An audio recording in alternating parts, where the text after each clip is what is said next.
వాటికి మాజీ ఇరిగేషన్ మంత్రిగా, బాధ్యత కలిగిన వ్యక్తిగా మా వర్షాన్ని ప్రజలకు వినిపించవలసినటువంటి బాధ్యత మాకుంది. చరిత్రలో అవాస్తవాలు వాస్తవాలు కావు, వాస్తవాలు అవాస్తవాలు కావు. చరిత్ర పెద్దాన్ని గమనిస్తూనే ఉంటుంది. ఇక్కడ దుర్మార్గంగా పోలవరానికి సంబంధించినటువంటి అంశాలను చాలా దుర్మార్గంగా ఎస్టాబ్లిష్ చేయడానికి చంద్రబాబు నాయుడు గారు, ఆయనకి సంబంధించినటువంటి కొన్ని పత్రికలు ప్రయత్నం చేస్తున్నాయి. వాస్తవాలను ప్రజలకు వివరించవలసినటువంటి బాధ్యత మాకుంది. ఒక పత్రికలో రాశారు, పేరు ఎందుకులేండి, పోలవరానికి జగన్ ద్రోహం క్షమించరాని నేరం. పోలవరానికి జగన్మోహన్ రెడ్డి గారు ద్రోహం చేశాడని, అది క్షమించడానికి వీల్లేనటువంటి నేరం అనేటువంటి మాట ఆ పత్రిక మెయిన్ హెడ్డింగ్లో పెట్టారు. అలాగే కొన్ని చంద్రబాబు నాయుడు గారు చెప్పినటువంటి విషయాల మీద జగన్ కాంప్లికేటెడ్ పోలవరాన్ని జగన్మోహన్ రెడ్డి గారు ముఖ్యమంత్రి అయిన తర్వాత దాన్ని చాలా కాంప్లికేటెడ్ చేశాడు, సర్వనాశనం చేసేశాడు అనేటువంటి మాట. మళ్ళా Polavaram works to be over in 4 years అంటే పోలవరాన్ని పూర్తి చేయాలంటే కనీసం ఇంకా 4 సంవత్సరాలు పడుతుంది అనేటువంటి మాట చంద్రబాబు నాయుడు గారే మాట్లాడారు. మరొక ఇంగ్లీష్ పత్రికలో, చాలా ఫేమస్ పత్రికలో ఆయన మాట్లాడుతూ it will take 4 years to complete Polavaram 4 సంవత్సరాలకు కానీ పూర్తి కాదు అనేటువంటి మాట. ఇక్కడ ప్రజలు, మేధావులు, నీటిపారుదల మీద అవగాహన ఉన్నవారు, దీన్ని స్టడీ చేయాలనుకునేవారు, వారందరికీ నేను కొన్ని విషయాలు ఈ సందర్భంగా చెప్పాలనేటువంటి ఆలోచనతో ఉన్నా. అదేమిటంటే,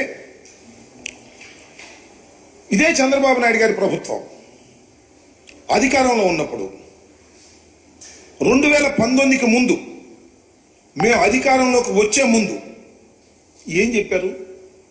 శాసనసభలో చెప్పారు, బహిరంగ చెప్పారు. 2019కి అంటే 2018కే పోలవరం ప్రాజెక్టుని పూర్తి చేసి ఎన్నికలు వెళతాం అని శపథం చేశారు. ఆ తర్వాత మా ప్రభుత్వం వచ్చింది. మా ప్రభుత్వం కూడా 2022కు పూర్తి చేసి ఎన్నికలకు వెళ్తాం అనేటువంటి మాట మాట్లాడిన మాట వాస్తవం. ఆ తరువాత మేము రివ్యూ చేసుకొని వాస్తవాలన్నిటినీ కూడా క్రోడీకరించుకొని ఇది ఇప్పుడు సాధ్యపడేటువంటి అంశం కాదు, ఎప్పుడు పూర్తి చేస్తామో చెప్పలేనటువంటి పరిస్థితిలో పోలవరం ప్రాజెక్టు ఉన్నది అని తొలిసారిగా చెప్పినటువంటి వ్యక్తిని ఆ రోజు నేను ఇరిగేషన్ మంత్రిగా. ఎందుకు చెప్పాను?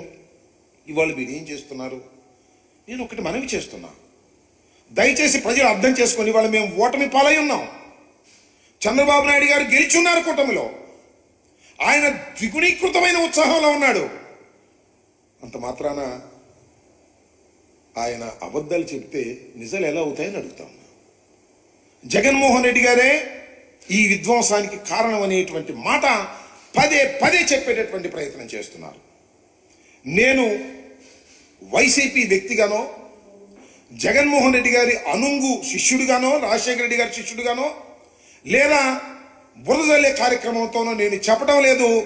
హృదయపూర్వకంగా మనస్ఫూర్తిగా చెప్తున్నా, చంద్రబాబు నాయుడు గారు 2019కి పూర్వం చేసినటువంటి ప్రధానమైన తప్పిదం వలనే ఈ సంక్షోభం ఏర్పడిందని నేను మనవి చేస్తున్నాను.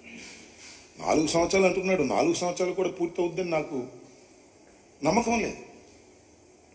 4 సంవత్సరాలని ఆయన మొన్నే అనేసేస్తున్నాడు. నిన్న 4 సంవత్సరాలు పడుతుంది అని అధికారులు చెప్పారు అని మీకు గుర్తుందా లేదా? నారా చంద్రబాబు నాయుడు గారితో సైతం కూటమిలో సభ్యులందరూ కూడా ఎప్పుడు మీరు పూర్తి చేస్తారు అంటే చెప్పలేనటువంటి మంత్రి ఒక మంత్రి అన్నారు.